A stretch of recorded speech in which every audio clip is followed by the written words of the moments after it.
Now, how do you think of God? That's a question. See, people may think, there was one classic question which was asked by a student to Swami over here. Once some discussion came up, and then he said, Swami, the hostel and the college schedule is so jam-packed. From morning 5 o'clock till night 10 o'clock, only bells are ringing all the time. Tung, tung, tung, tung, tung, tung, they're going on ringing. Before we can even realize what the previous bell is for, a fresh bell has rung already.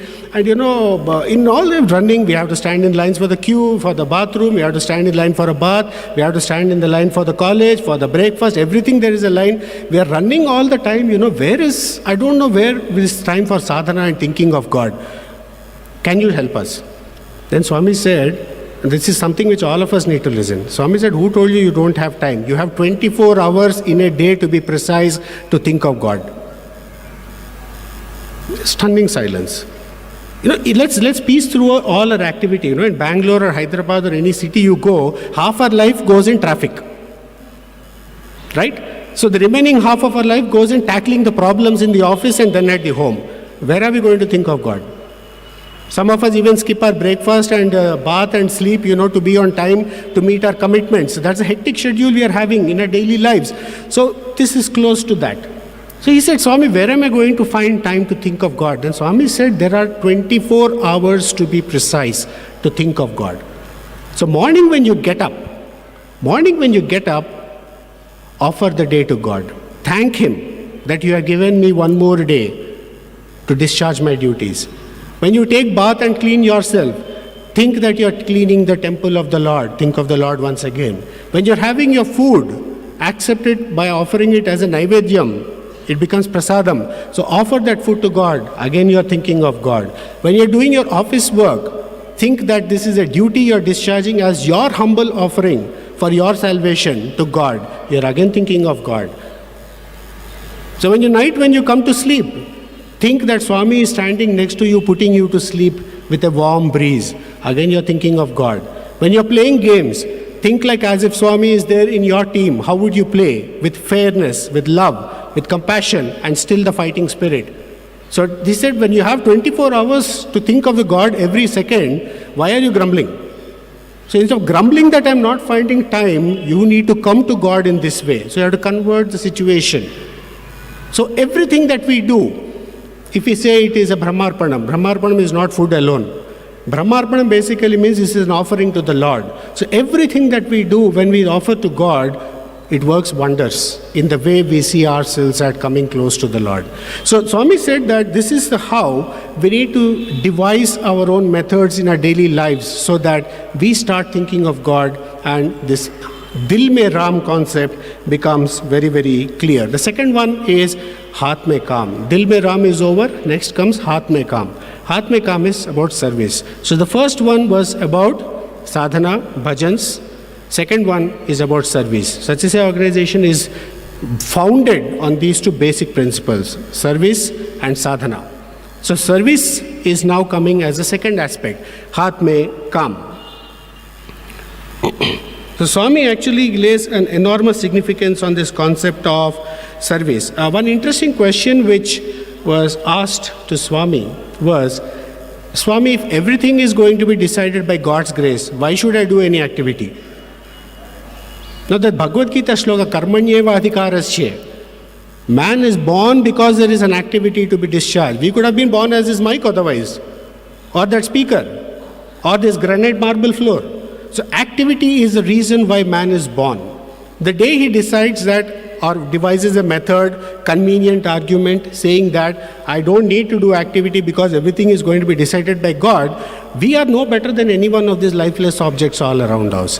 So the man is born because there is an activity. And when we do our activity, God's grace works from the behind.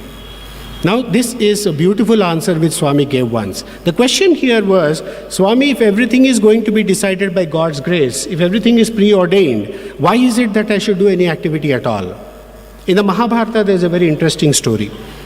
This Pandavas, they were on disguise. They were hiding. Ajnatavas was going on.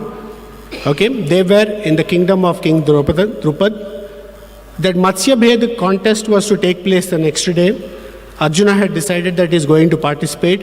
Only Krishna knew that these 5 Brahmins in disguise were none other than the Pandavas themselves. So he comes in the night, visits the Pandavas, and he calls Krishna aside and he says, "Oh brother, be very careful how you are going to be in the contest tomorrow. It's a very important contest. Lots of great archers from all over the world are going to come. No, you have to be very careful with the bow. That yantra is very famous.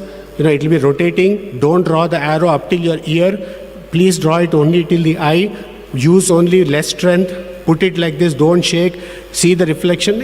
Arjuna starts getting irritated. He says, "See, I am such a great archer. Nobody in this world can beat me in archery. For the last 15 minutes, this man is going on trying and telling me how to shoot an arrow." So he gets bugged up and he tells Krishna, "Krishna, wait. If I am going to sit and do everything, what are you going to do?" Then Krishna says something marvelous. He says, "I will do that which you can never do." And Arjuna laughs and tells, "What is it that I cannot do?"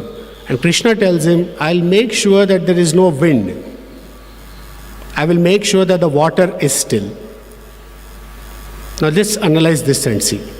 However great our capability is, however great our might is, there are certain things which we can never control. That is only controlled by God. Can we control nature? Have we been able to stop fire accidents, earthquakes, tsunamis, cyclones? Anything we do, we cannot stop it. Those are in the hands of the Lord.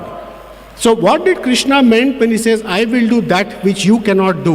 That means when we put in a sincere effort, God makes sure that the conditions around us are correctly there to attain the victory. So he gives the conditions, we give in the effort.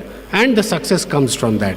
So without the individual effort and without the conditions, you are never going to get success. You can do as much of efforts as you want. If the conditions are not favorable, we are not going anywhere. The conditions may always be there, but if we are not going to put in any effort, nothing is going to happen. Swami's classic example, I will give you every form of dish that you can imagine on your plate and put it in front of you. But unless you use your hand and you use your mouth, that food is not going to get into your body. You cannot sit in front of the plate and say, "Jalebi come into my mouth, pakoda come into my mouth." It doesn't work that way. Some work is required here. Some activity is required here. So the secret to success, therefore, is individual effort plus the divine grace. The divine grace is always there. It's the individual effort that is lacking. So when this is nothing but this seva or hath mein kaam, which Bhagwan regularly tells us.